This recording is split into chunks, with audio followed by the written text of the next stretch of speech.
Last time on Fissure Initiative Short Stories. The year is 1411. Our heroes, Melvin the Elf, who is handsome and perfect in every way, Ume, the bloodthirsty pixie, and Donovic, the mostly confused human, strolled into the town of Cristofori on a bright summer's day. The vegetation seemed to be dying. A cool breeze ran through the leaves of the barren orchards and desolate crops which lined the road. A river ran parallel to the path and provided crisp, refreshing water. Busy elves, halflings, and humans inhabited this village and wandered to and fro. The trio paid them little mind and looked at the bounty board.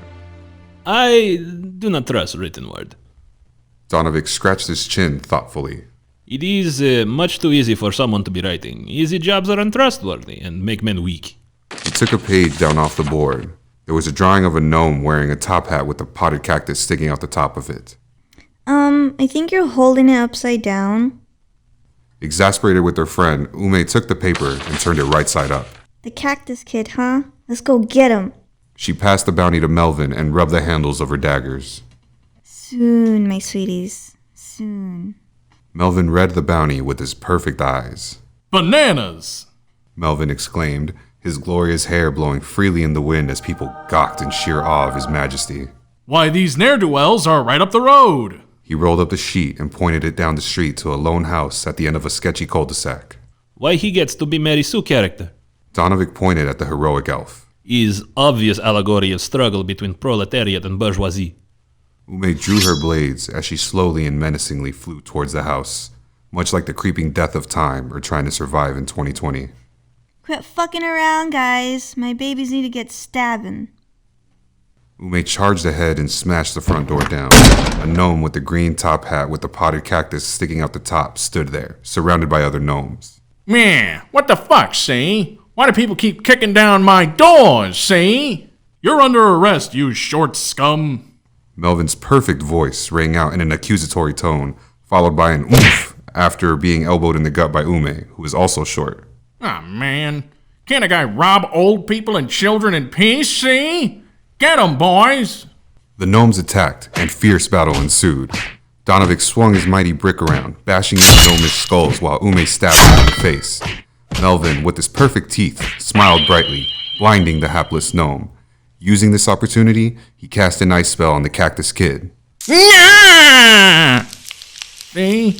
The gnome's knees froze as he fell to the floor in defeat.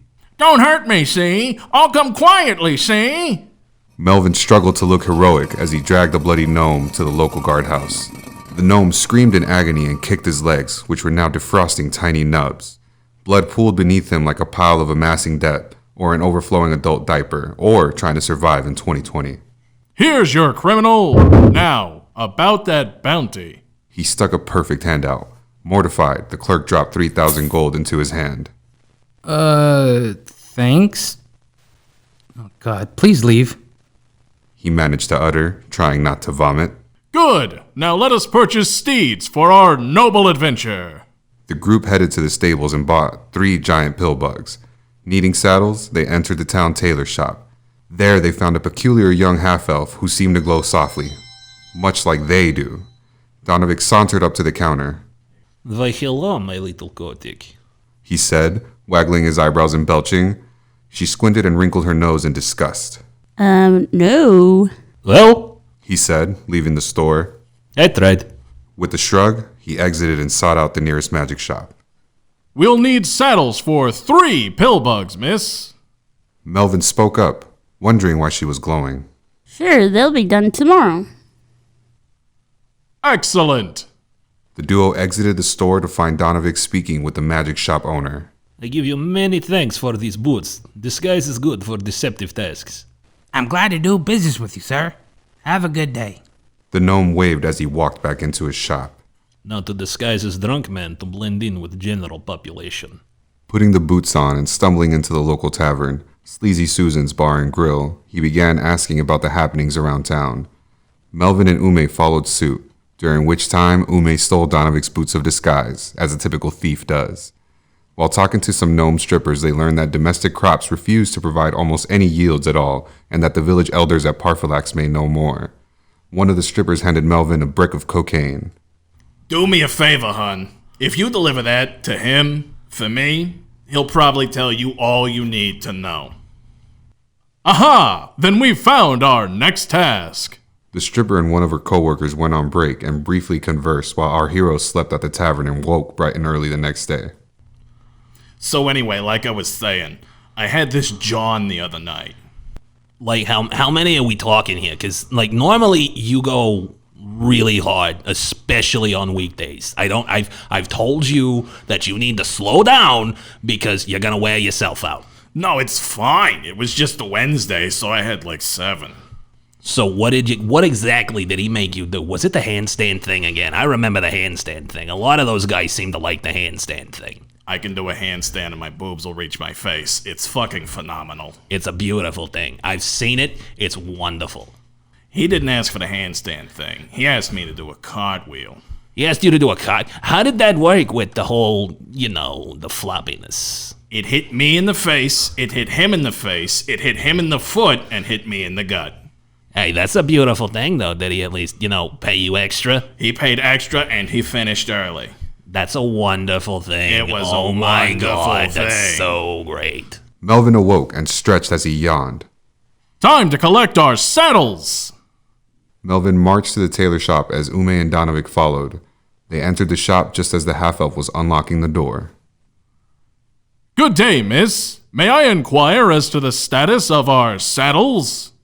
Oh, good morning. Yes, they are finished. She unlocked the door and led them inside. She pointed to 3 newly made saddles sitting on the counter. They should hold up pretty well. Ah, you have my deepest gratitude, miss.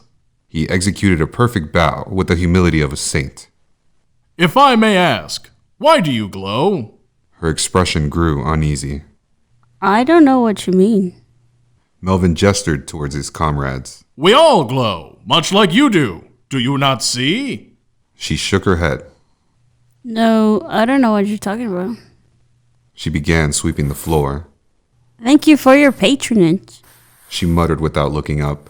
The group exchanged puzzled glances and took their saddles. They jumped onto their giant pillbugs and rode for Parfalax. They arrived around noon after 2 days of uneventful travel. The smell of the grand waterfall just outside town greeted them and promised a relaxing stay. Our hero sought out the village elder and found him in his treehouse. Ah, I can smell my cocaine. What news do you bring from Cristofori? Are the crops still faltering? Sadly, they are still not producing. A gnome stripper informed us that you may have answers. Melvin shifted uncomfortably in his chair. It just didn't support how awesome he is at everything, including simple tasks like sitting down. Ah, yes. The wizard began chopping rails on the nearby glass table. The tree of wisdom or whatever may have some clues as to why the plants refuse to grow food. It is located in a cave in the mountains south of Aralavan. He snorted a line. Holy shit! He shouted, sniffing and wiping his nose. Fuck! I got it. It's fine.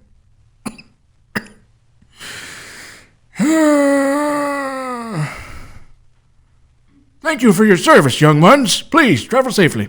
He quickly ushered them out the door, incoherently rambling as the village elder's elder twin brother entered the room. Hey!